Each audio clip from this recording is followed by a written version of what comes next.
Marleen, welcome to the Leaderonomics show. How are you? I'm fine, thank you very much. What brings you to Malaysia? Actually, I'm a researcher and I live in Singapore. Okay. I've been doing a lot of research in Indonesia lately, and I'm quite interested in expanding my scope of research a little bit geographically and also including Malaysia. Okay. So my purpose is to start doing research in Malaysia. Right. And you've been doing research in Indonesia. What have you found doing research there? Yes, I've become fascinated by the phenomenon of family business, and I spent several years of my life looking at Indonesian family businesses. Okay. It's a very important form of corporate organization in this part of the world, and there's many things that we still don't understand about family businesses. So I'm trying to... Such as? Why they exist, why they are have the format that they have, why they tend to be... In terms of organizational format? Yes, yes. What type of strategies they tend to follow. It varies, the strategies between all the different... Yes. So if you look at the Western world, most of the companies tend to be single business companies. So one of the things we focus on in corporate strategy, which is the topic I teach, is focus on your core business. This has been the mantra for many Western companies. Asian companies don't seem to follow that logic at all, and it seems to serve them well.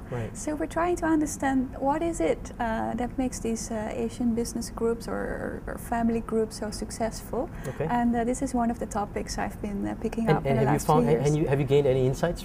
Yes, I think that the family business is a hugely successful format in Southeast Asia, and one of the reasons is that it has something to do with the environment that these companies operate in. So they have to cope with an essentially quite a difficult environment. For example, the infrastructure may not always be there, distribution may be difficult, there may be corruption perhaps, or there may be all kinds of issues. And it's exactly this type of family business that is very well able to cope with such adverse conditions.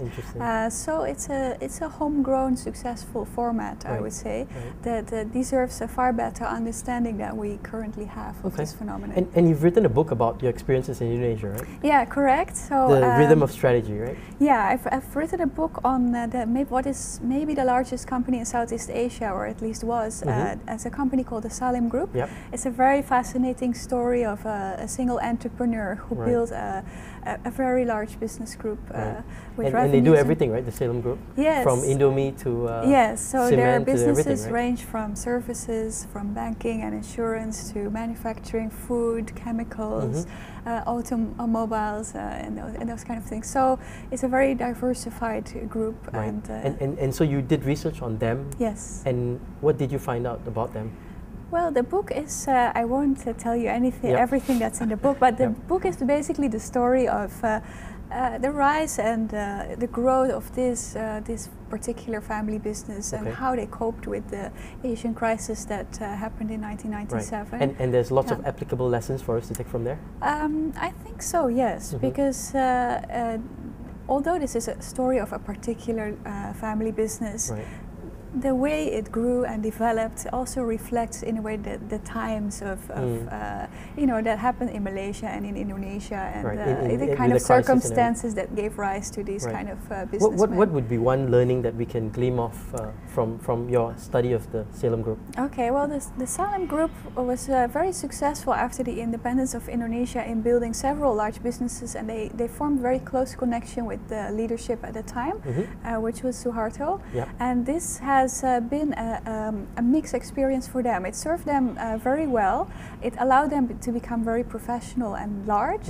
But when the Asian crisis happened, it also hurt them substantially, because they became associated with a political connection, which did not only turn out to have positive effects, but also negative effects. And this, I think, the book is called The Rhythm of Strategy, because I argue that this company over time has tried to move away from this model of relationship type business to a more professional model of market-based business. But it has been an uneven development. They went back and forth in this development. And why is that? And that's the rhythm, I think, that I see in the strategy of this company. And why is that? I mean, is that because of capability? I mean, they're so used to having that relationship. When you try to incorporate a new business model, there's a significant challenge culturally, you know, adaptability, the flexibility. I think the Salim Group became very professional, and they in a way outgrew the relationship with Suharto. Okay. So they were very well able to stand on their own feet. But on the other hand, it was also a very profitable alliance. So it wasn't easy to disassociate themselves from it.